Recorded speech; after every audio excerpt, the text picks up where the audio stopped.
Brom brom brom, nandito na naman si Machong Brom Brom. Ha ha ha! Hoy mama, ha ha ha! Mga kabrom brom, may nakita na naman tayong tulog sa tabi ng kalsada mga kabrom brom. Bigyan na naman natin ito ng pagkain, let's go! Punta tayo sa Jollibee mga kabrom brom para bumili ng pagkain para ibigay doon sa natutulog sa tabi ng kalsada. Tulong na naman tayo ngayong gabi mga kabrom brom doon sa natutulog sa tabi ng kalsada. Bigyan naman tayo ng pagkain at saka pera mga kabrom brom. At least man lang sa ganitong paraan nakatulong tayo. At may napasaya naman tayo ngayong gabi mga kabrom doon sa natutulog sa tabi ng kalsada. Let's go mga kabrom, bibili na tayo ng pagkain, let's go! Dito na tayo sa may Jollibee mga kabrom-brom. Bibili na tayo ng pagkain para ibigay doon sa natutulog sa tabi ng kalsada.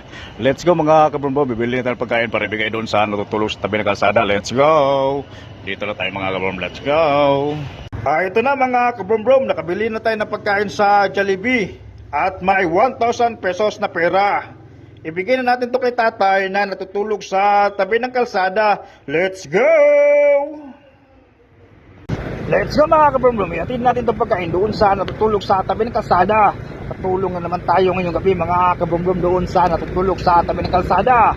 Pabigay na naman tayo ng pagkain at saka pera mga kabrom-brom. At least man lang sa ganitong paraan nakatulong tayo.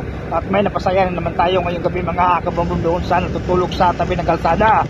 Pagising niya mamayang umaga mga kabrom-brom, may pagkain siya mga kabrom-brom at masaya natin siya mga kabrom-brom sa binigay natin pagkain at pera. Sa ganitong paraan, natulungan natin siya mga kabrom-brom.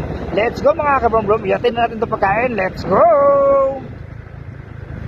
Nandun sa tatay mga kabrom-brom, lapitan natin para bigay itong pagkain, Jollibee at saka 1,000 pesos na pera. Let's go! Lapitan natin para bigay itong pagkain.